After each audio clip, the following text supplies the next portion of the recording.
Today, I'll review 4 ways on how to remain poor. This video was inspired by Charlie Munger's principle of inversion, which states the brain does far better thinking in terms of negativity than otherwise. If I say to you, think of 5 ways to spend money, within a fraction of a second, you've devised 100. Conversely, 5 ways to make money now, you would consider, you would bicker. Of course, you know various investment vehicles and various outlets on how to generate finances, but do you actually believe it's possible for you? That's way beyond the scope of our discourse. This is how to remain poor, not building belief or going through the rigorous mindset you need to sustain in contingent to wealth. But the brain does far better thinking in terms of negativity than otherwise. And we know this intuitively that anything good comes from hard work. The default state of anything is bad, including human character. If you see someone who's loyal, good mannered, celebrates your success, that person wasn't born that way. He had to deliberately recalibrate his mind, and I've taught it extensively on a previous teaching that envy is your default. When you see someone else successful, instantly you feel envy. Not necessarily because you're a bad person, not because you're terrible as an individual, but that's your default. Let me strike the balance. I know a lot of people in the comment section would use this video as a justification to bear envy, bear animosity, and all kinds of negative habits. It's unfortunate, but you can deliberately calibrate your mind to act in the opposite direction. Your mind fares better thinking in terms of negativity than otherwise. So in tonight's video, I bring to you the principles on how to remain poor. The first, start tomorrow. The classic procrastination, which is, I'll do it tomorrow. First off, you do not want to start tomorrow necessarily because of procrastination. It's most likely you sustain this mindset of perfection and you also love everything to be in sync.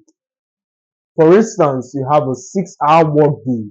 You would love to start by 6 a.m., work till 12, and anything that disrupts that flow is instantly pushed to tomorrow.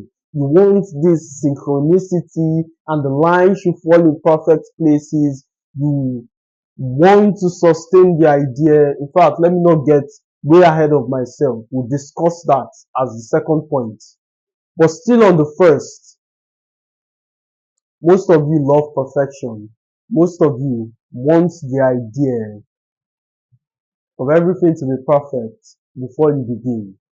Perfection is highly desirable, but nothing man-made is or can be perfect.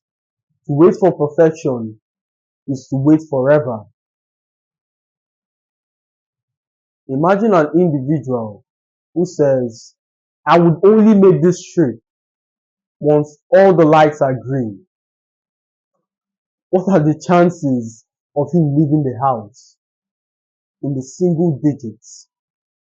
So perfection is highly desirable, but nothing except God is perfect.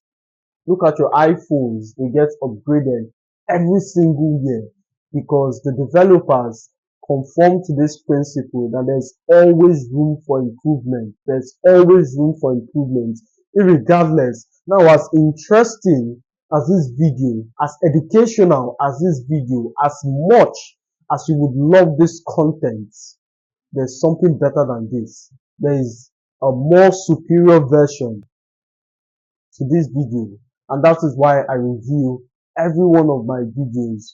Look for systems for improvement, what I did wrong, what I did right, and how to bolster up the good and increase the bad, which is something people fail to notice.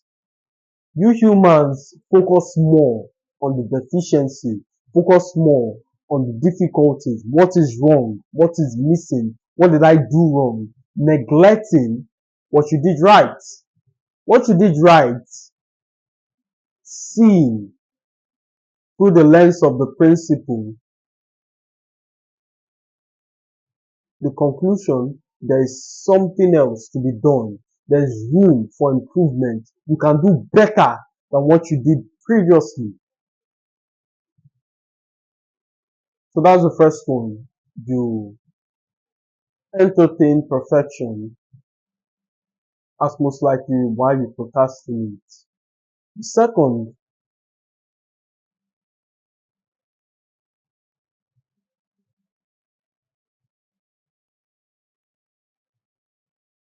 you build a system that gives you legal platform to procrastinate. It's most likely you fear failure. It's most likely you fear the opinions of others. In fact, I'm trying as much as possible to keep this video succinct. The fear of failure can be pulled like a thread into various fabrics. The components are endless. You can fear failure as a consequence of the opinions of others. You can fear failure as a consequence of previous experience. You went through the route of entrepreneurship. It's almost born to you. You almost lost everything. Or for some, in fact, you did lose everything. You lost the house. You lost the car. It severed relationship. And as a consequence, you refuse to try again. All of these concepts in and of itself have so many components. So they are layers inside the subject of which I share. But to keep it succinct, most people fear failure. Most people procrastinate as a consequence of failure. You fear the opinions of others. If you were playing a game of which you failed, would you quit? Exactly. In fact, most people deliberately fail to gain an assessment of the terrain. What do I do right? What do I do wrong? How can I come back better in an attempt to combat this final boss? Why don't you extrapolate that dogged mentality to your own life? Because unfortunately, your life is very, very different than a video game. There are things to lose. There are reputation that will be severed. There's credibility at stake. But when you begin to play life like a game, you lose all sense of importance. If you over leverage yourself on something, if you place a lot of importance on a said thing, you're most likely going to lose. The habit in and of itself is annoying. We all have that friend or that neighbor who cares for his car, idolizes the car to the point it's upsetting. You lay a finger and is trying to sue or call the police. At the end of it all, you hear that car, something terrible happens to it. Or you see a pigeon shit on the car. Somehow you're excited. Not because you're a bad person, but the owner has so placed importance on this vehicle, causing resentment. The universe would step in, balance that equation. That's how the universe works.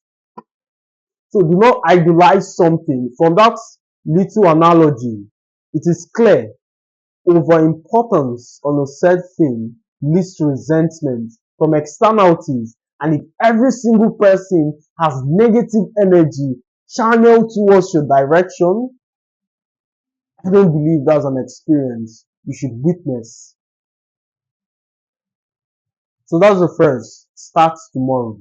The second, read a lot of books and do nothing.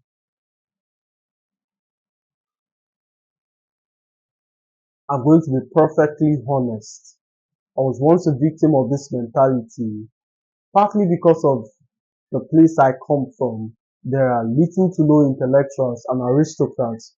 Being in a position where you have unlimited knowledge at the time, my perception of knowledge. So what I would do is consume content not for transformation, but for the sake of feeling intelligent, for the sake of flexing on people who are lesser than I. You see this in very small gatherings. There's this one guy who listens to a teaching, then dressed like the apostle or the guru, and he's walking with his chin up high.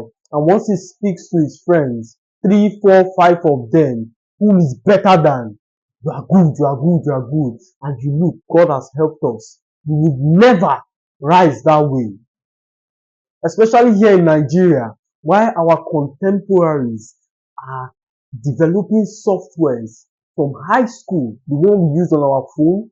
What are we discussing? The arrival of a new car. Who had the biggest birthday party?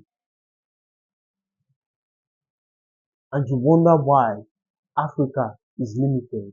Africa is small, caught up doing small things. How many of African companies, let alone Nigeria, are part of the AI race? This is something that has been in existence for more than a decade. For more than a decade until now. Nobody is part of that race. What are we focused on? Who got this new car? I just got the latest Apple device. You know what's funny? I laugh inwardly when peasants and vassals go to get the latest iPhone. Now you queue up to buy a product you're not an owner of. By owner, I mean you do not own shares in the company. I own shares through XYZ Corporation in the company. So anytime you purchase, I get paid. So you're queuing up just to make me money. Does that mean I won't engage in the product? Of course it doesn't. In fact, buying the product also benefits me inadvertently. Buying the product boosts my earnings. Buying the product gives me a higher cut on the ex-dividend dates. So my dividends has increased, my shareholdings are now stronger, I get the product, I get the features, I get every single thing you did. What do you get in return? You lost your time, you lost your money, you lost every single thing just for what? Showing off. Is that worth your time? In fact, majority of the peasants today have little regard for time. Time is your most valuable asset. It can neither be multiplied or created. So the same 24 hours is the same 24 hours across all stratas of the world. Time is very important. And when God wants to help a man, he gives him the value and understanding of time.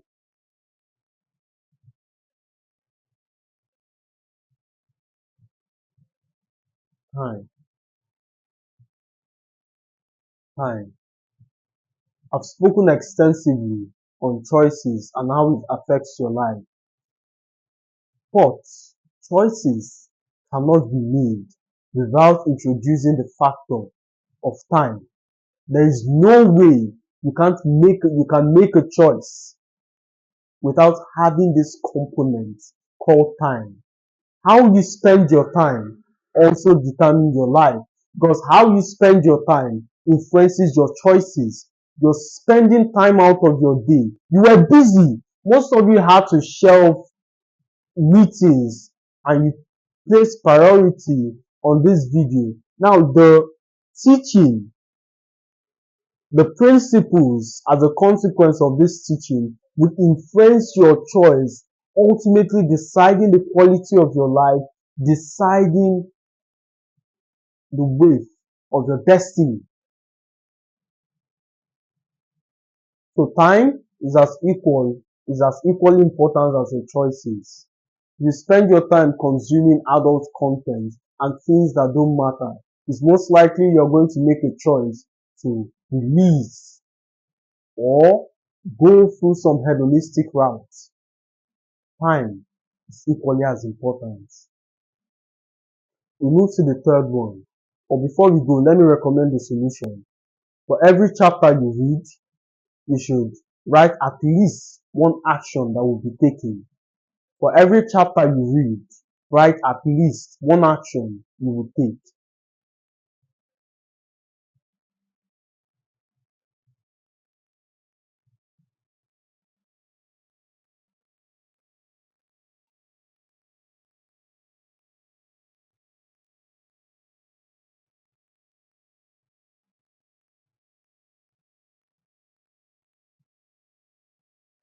We move to number 3.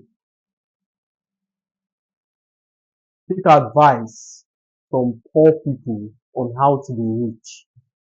This is a very stupid concept. You would agree with me, your mindset influences your choices and your choices lead to action, or your choices are actions. Actions determines the ultimate quality of your life. If the person speaking doesn't have the results, it means there is a deficiency in his intellect that is yet to be manifested. So therefore, it isn't the kind of person you should be taking advice from.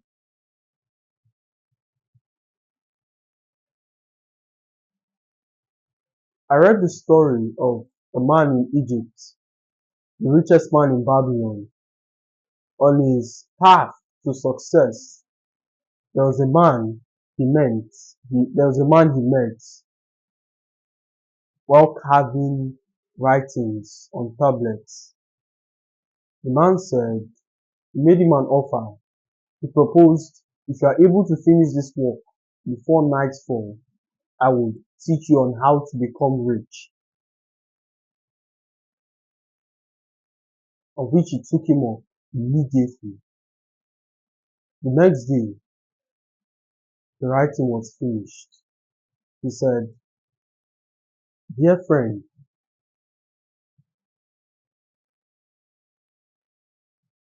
you're going to do XYZ. And don't trivialize this principle. You might feel cheated, but work as hard as possible. Set aside 10% of your earnings in savings.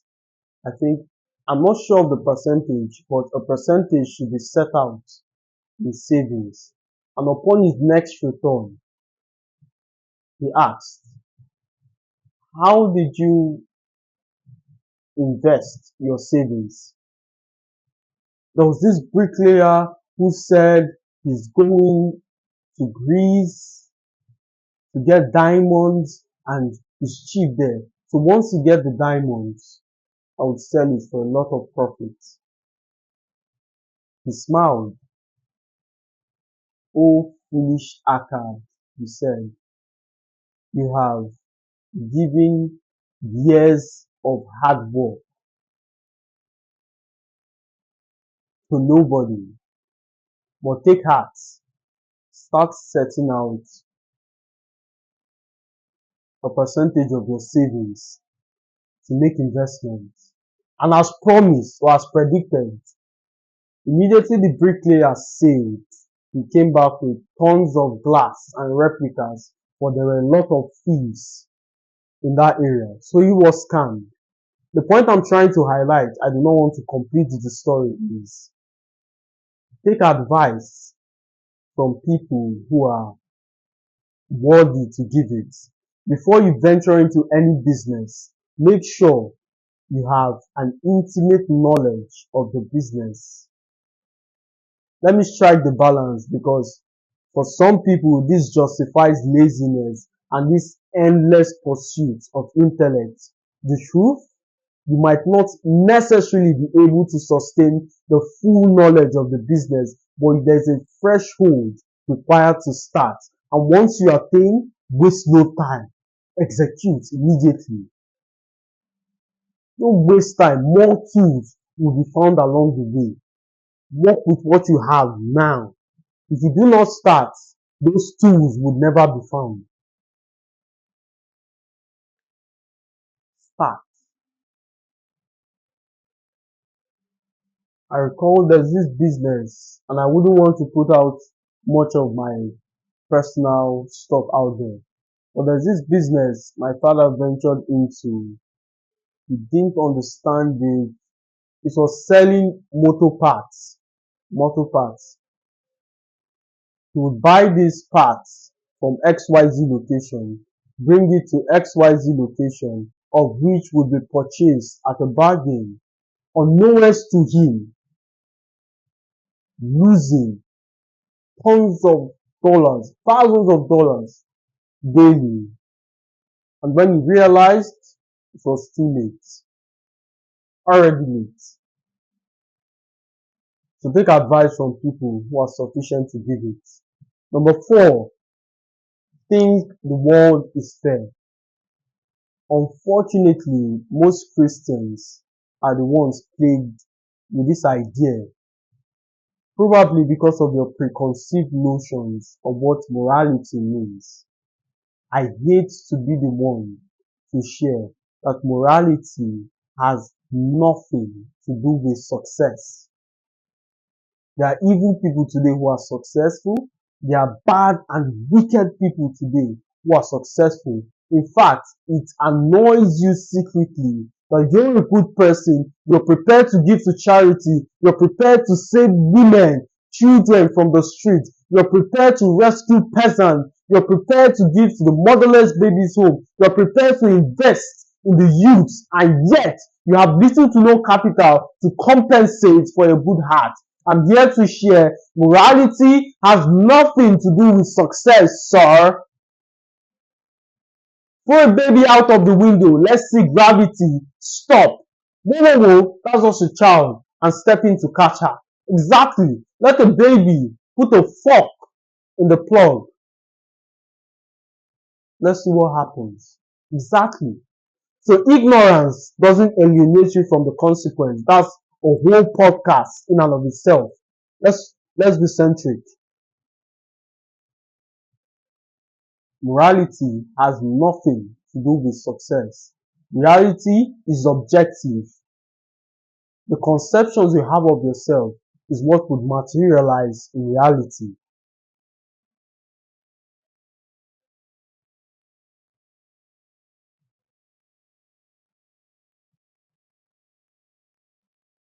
Imagine trying to put my hand inside the mirror to correct something on my head.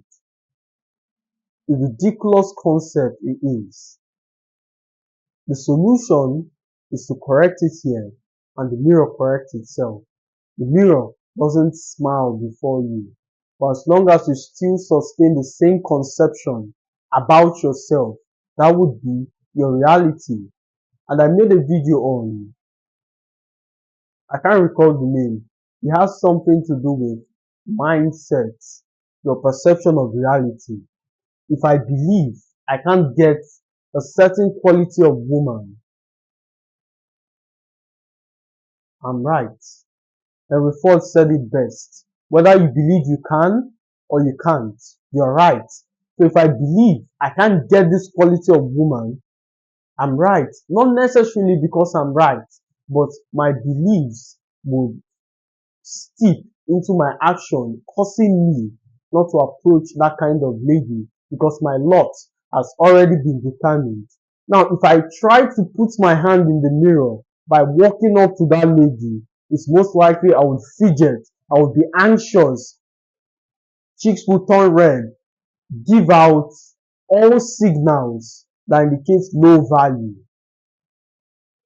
which she promptly declines, moves on. I feed that reality back to my consciousness and say, I knew it. And you're right. You're right. Change the conception that you have of yourself and you'll be fine. The world isn't fair, sir. The world isn't fair. Make sure you watch my last 4 to 5 videos. There are a lot of gems on that wise. There are a lot of informations that was revealed. There are a lot of unique concepts, which is the hallmark of this channel, bringing teachings that are extremely unique, and you'll be fine. As always, my friends, it's a pleasure speaking to you. I'll see you in the next one.